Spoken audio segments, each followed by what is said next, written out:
Hello and welcome to the semester's final broadcast of GC 360. I'm Meredith Barnes. And I'm Elliot Payne. Today we are bringing you a show full of entertainment, sports, news, and of course your favorite anchor, me. You won't want to miss out right now on GC 360.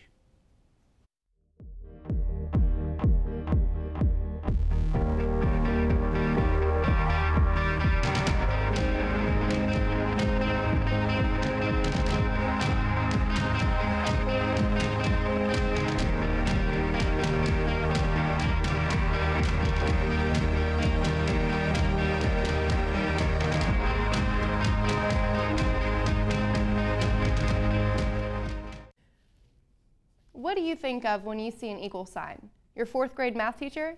Human rights? Our very own Betsy Lamb takes us into what this sign actually means as the national debate in same-sex marriage heats up at Capitol Hill. You may have noticed a pink and red equal sign appearing in your Facebook or Twitter newsfeed and wondered about the meaning. The pink and red logo is a new take on the Human Rights Campaign's original logo. This new logo is meant to raise awareness for marriage equality. The debate surrounding same-sex marriage has become one of the hottest issues of the day, especially for college students. Georgia College student Gina Weber is one of the many college students who support same-sex marriage. College students, because we're young people and we're going to be the future politicians and employers and parents and, just family members in general. I think it's important for, us to all evolve and be progressive on this topic. One day we're going to be making policies, we're going to be homeowners, and right now on a federal level because of DOMA, gay people are denied over 1,100 rights, and that includes people that go on this campus, their family members, their friends. I would say the majority of people I know either know someone in their life or have experienced something with a gay person, at some point, and they've seen how it's affected them. Sophomore Georgia College student Julia Ward was among the many students from our campus to participate in the movement. I did participate in that. I think it's very important, especially for our generation, to be aware of marriage equality. I think that our generation is by far the most accepting, and I think that if we keep it up, we'll be destined for great things. As you browse social media sites, you will more than likely find that these pink and red logos are still there. For GC 360, I'm Betsy Lamb. Are you worried about not finding a job after graduation? These days, a college degree does not guarantee you one. Our very own Jenny Jensen brings us a report on how you can go from backpack to briefcase with the help and support of Georgia College. With today's economy, finding a job can be a difficult task, yet the Career Center has plenty of resources for seniors who are struggling. We spoke with Mary Roberts, the director of the Career Center, to see if she had any advice for seniors who are graduating this spring. I think the biggest challenge for a lot of our seniors is finding jobs that match their expectations.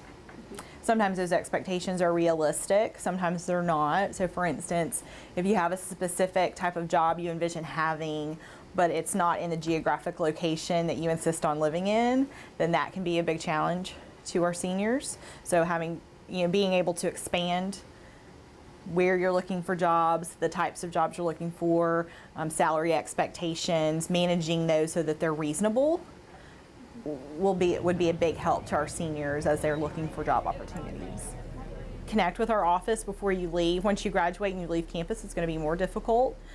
You can, of course, use the resources, but we find people that just kind of put it off, and they've not done anything. It's harder because there's that distance, and they're not always able to come and meet with us face to face. I would also recommend that seniors who have been using our office, make sure you're fine-tuning that resume to match those job descriptions, that you're on LinkedIn and you're networking with people who are in those companies you want to work with, not just applying to job postings, but then also finding a person and really being strategic about your job search. Don't just go to monster.com and think all the jobs are going to be posted there. A lot of times companies are only going to post on their own website.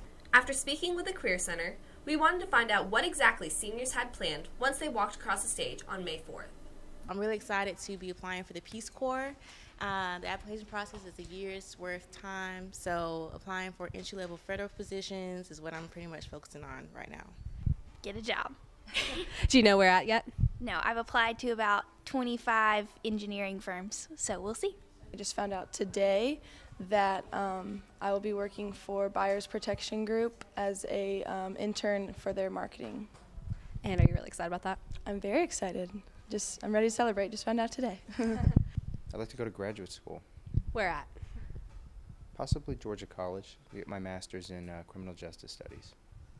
I'll be moving to Nashville to pursue a career in the music business. After graduation, I'm moving back home to Savannah, and I have an internship with the Savannah Morning News. I'm going to be their social media intern, so I'll be in charge of their Twitter, Facebook, Instagram, and a little bit of their website. Well, right now I've been auditioning for some internships or apprenticeships at Atlanta theaters and a couple around the country, so hopefully that something will come of that, and I'll be able to get some real-world experience in professional theaters and, I don't know, just pursue acting. From all of us here at GC360, we wish all the seniors the best of luck after graduation. We did it! Every year in the spring, Georgia College invites high school juniors to campus to see what life as a Bobcat is like. It's called Just Juniors Day. Some of the juniors visit our studio and in the space of a half hour worked with some of our material and produced a mini newscast. That's right, these particular students aren't from Georgia College or in college at all. They're high school juniors. But don't underestimate these adolescent scholars just because of their age. When GC360 was asked to participate by setting up our own workshop for the juniors, we decided to present them with the challenge of producing their own show, and the challenge was gladly accepted. Within the 30-minute time span presented to them, the juniors were able to put together a miniature show incorporating anchors, cameramen, control room, various stories, and an interview. If you want to check out what the juniors were able to do with their time in the GC360 studio, check it out on YouTube at www.youtube.com. Then search GC360, Just Juniors Day Session 1 and 2. It's time for a short break, but stick around because you won't want to miss a rocking story right here on GC360. Welcome back. Now let's take a look into entertainment. What's happening this week, Carolina? The Wild Wild West has blown into Milledgeville with the premiere of 1,000 Cowboys, a new musical right here at Georgia College. Our reporter, Drew Ringham, brings us the story. Local celebrity Tori Lee Everett, the lead singer of Mayview Road and grad student here at Georgia College, has spent the last 2 years writing a musical. Now, it wasn't until this year that this musical began to come to life. Tori has spent the semester producing and directing her original show, 1,000 Cowboys. I sat down with Tori to find out more about her show. Way back in the day, I was at a friend's house and saw an episode of a TV show called Deadwood, and there was a character in it whose name is Trixie, and she worked in a bordello. She's a very minor character, but for some reason she just was really striking. She's not even what the show is about, and so I started writing this song for my band to play, and it never quite made it into a song, and I think it's because it was too big and it just needed to be like this whole story. So it came out of a character on a TV show into a song, and then it turned into a script. So I started writing it last August, so August of 2011. August of 2011, I started writing it as my MFA thesis. So I wrote it and came up with a draft that was finished in December of 2012. Yep. So, and then the auditions for the production of the show were November 17th. So I wasn't even finished writing it when we had auditions. And then we've been rehearsing it and changing lines and learning music and finishing it up since January. The first read-through was incredible, because all of these voices that had just lived in my head for 2 years, or almost 2 years, yeah. To hear people interpreting the words and to hear people making choices for the characters, that was really neat. And then when we started blocking, and now we're at the stage of it's moving around and they've brought these characters to life, it's really kind of, humbling, I guess. And they've taken some ideas and really run with them. Things that I wasn't expecting. Some things are exactly like I imagined them, and some things are completely different, sometimes in a much, much better way. So yeah, it's been really, it has been weird, but it's been really good. I definitely know that I'm going to keep working on it, and if nothing else, doing it this way, having people workshop it, because that's what this has been, is a really big long workshop of a new script, a new work. So it's kind of shown me the places where it might need tweaking, or something needs to be clearer, or this song works better here than there, or something. So there's some more work that I want to do. I'd love to have it published. I'd love to have it workshopped again. I'd love for a theater to pick it up and do it. So take a break from your busy schedule as finals approach to come and enjoy the debut performance of 1,000 Cowboys here at Max Sanoa Recital Hall, April 22nd and 23rd at 7:30 p.m.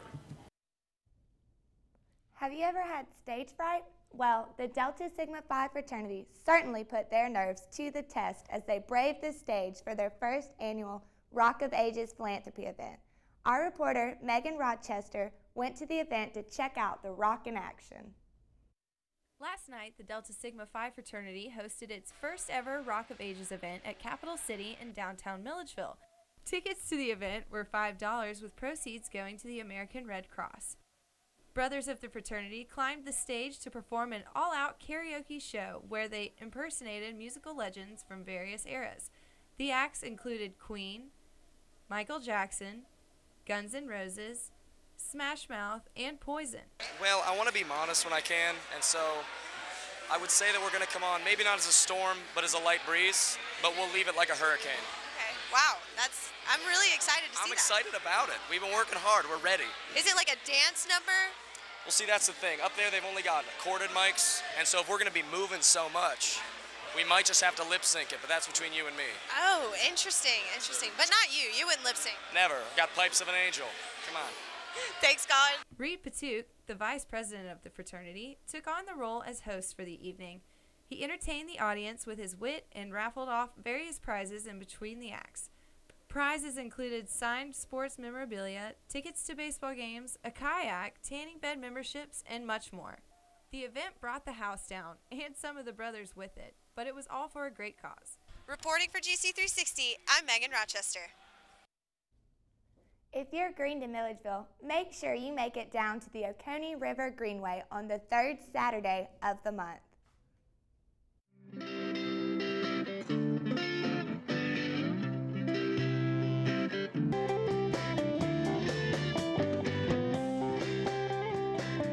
Before families and friends gather to listen to the music, you might even see some interesting performers.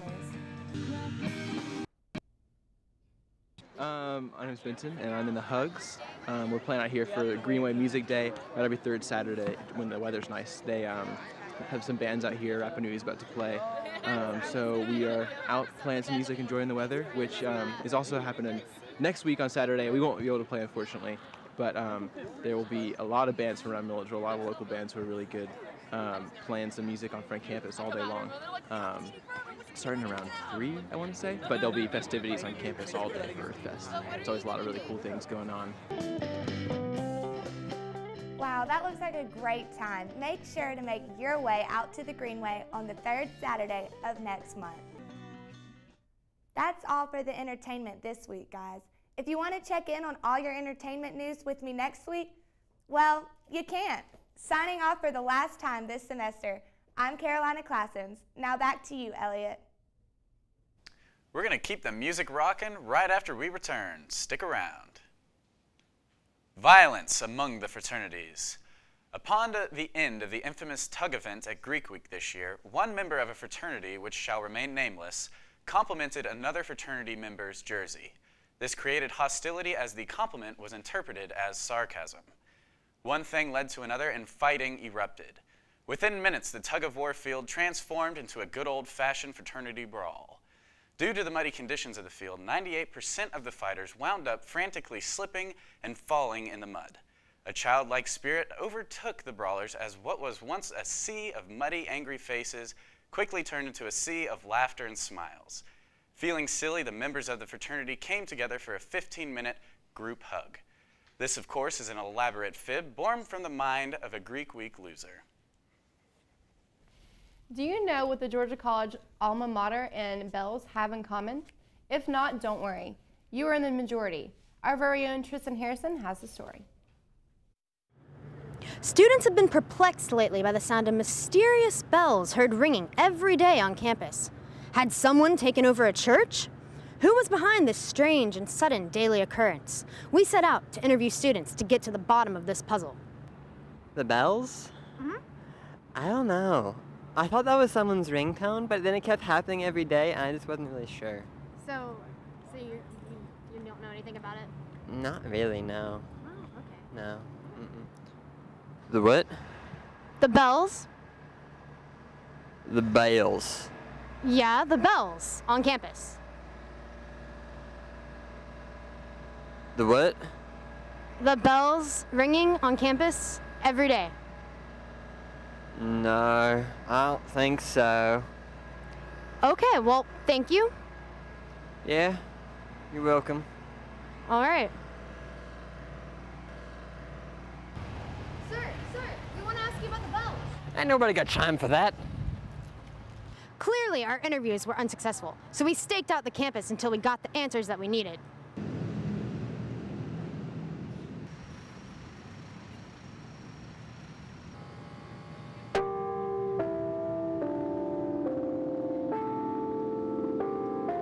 Excuse me, sir. Do you ever think about the bells? Yeah, come on, I'll show you.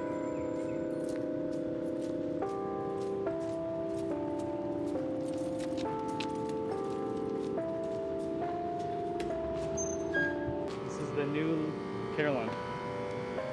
We replaced 4 of the horns with the newer ones to give a better spread of sound, lower frequencies. A student recorded that or wrote that song years ago, and Dr. Dorman wanted to hear it on campus so that we would all get in our heads. With this case closed, students can relax and accept the bells as a daily part of campus culture. Reporting for GC360, I'm Tristan Harrison. Okay, we'll come clean. In case you didn't catch on, what you were hearing was our alma mater. It may just be me, but I think it's pretty catchy. The well-known band OK Go is holding a contest to determine the concept for their next music video. One of these competitors turned Milledgeville into a set for their own entry film. The video features a young boy attempting to right the wrongs in his blossoming love life by traveling back and forth through time. However, like the production, things keep going wrong. Okay, so this is a concept video for OK Go, I'm Not Through, is the title of the song. It's off of their new album. So we are shooting in Milledgeville, Georgia, and we've got 10 kids. So Mama said never work with pets or kids. And there's a reason for that.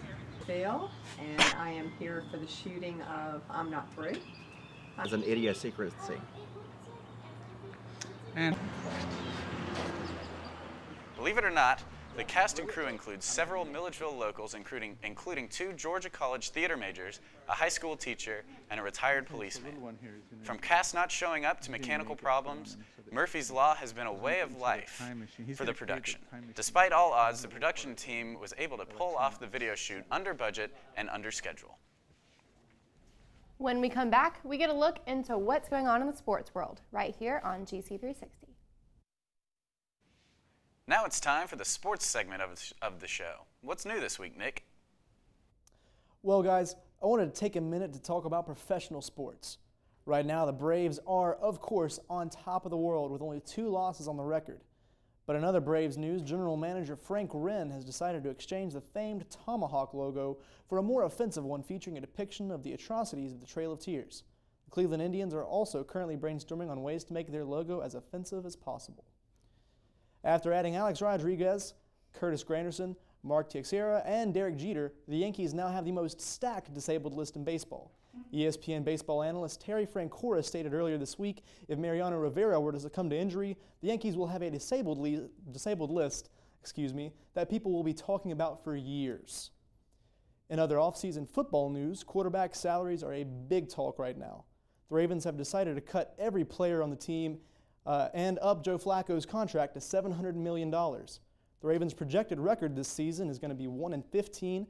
Analysts are saying that Flacco should be able to beat the Browns. Due to recent developments overseas, the U.S. government has decided to send Jets quarterback Mark Sanchez to North Korea so as to overthrow Kim Jong-un.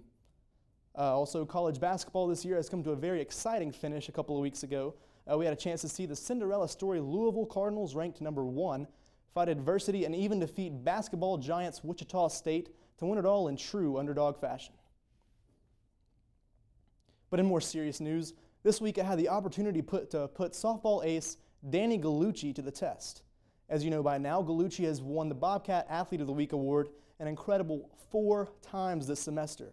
But she faced her toughest challenge yet as I stepped into the batter's box ready to put on a hitting clinic of my own. Here we are at West Campus to see just how unhittable Danny Gallucci is. Now, I've never hit a fast pitch softball before, but I'm going to go ahead and assume that it's something I can pick up and immediately be better than everyone else at.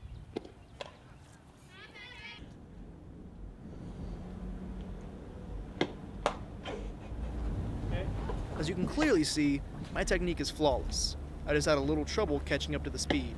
I get caught chasing low and away on the next pitch, but more importantly, you can see Coach Bennett snapping some pictures of my perfect hitting form.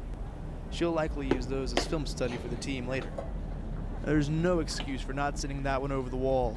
The frustration is beginning to build, which is bad news for Gallucci, because I have always thrived under pressure.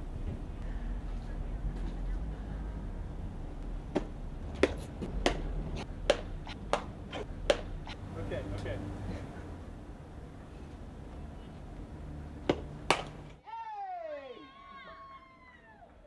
After a short victory lap, I returned to the dugout having shelled one of the most accomplished pitchers Georgia College has ever seen. Well, I know I had a lot of fun out there with the softball team, and they sure pulled a lot from their experience with me to help improve their team. All right, this week's Bobcat Athlete of the Week is Kayla Barksdale, and the 2-time award winner wasn't shy about giving credit to her teammates and coaches for her success this season.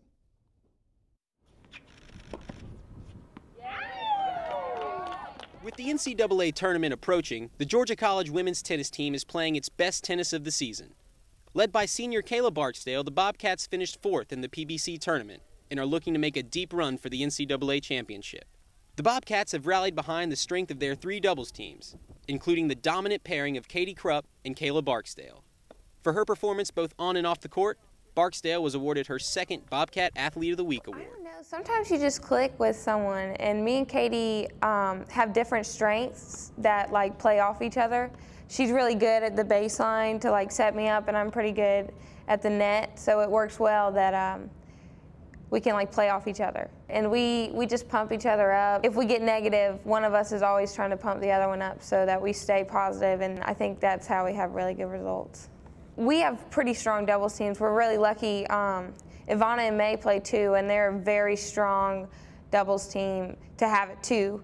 And they have a really good record. And Sarah and Michelle, they struggled at first, but they're really, starting to flow when it matters. So my parents, they just want me to try my best in tennis and academics, and whatever happens, happens as long as I've worked hard to get there. And that's nice to not have so much pressure. I mean, of course, everybody likes to win, but it's nice when you come off the court that they're still there to support you whether you win or lose. It's definitely difficult sometimes when your teachers decide to give you all this work and then you have 3 matches in a row. But when we're on trips, we all have that stuff to do. So we'll meet in the lobby at the hotel and work on things, or we're at the library together all the time, just helping each other stay awake and be productive even when we don't want to be. So it's nice that everybody's in the same boat as you, so you can help each other get through it, I guess. Well, that's all I have for sports this semester. I've had a lot of fun. Reporting for GC360, this has been Nick Landon.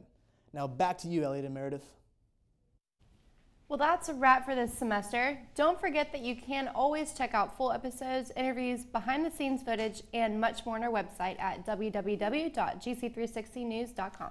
And you can always stalk us on Facebook, Twitter, and Instagram at GC360 News. I'm Elliot Payne. And I'm Meredith Barnes.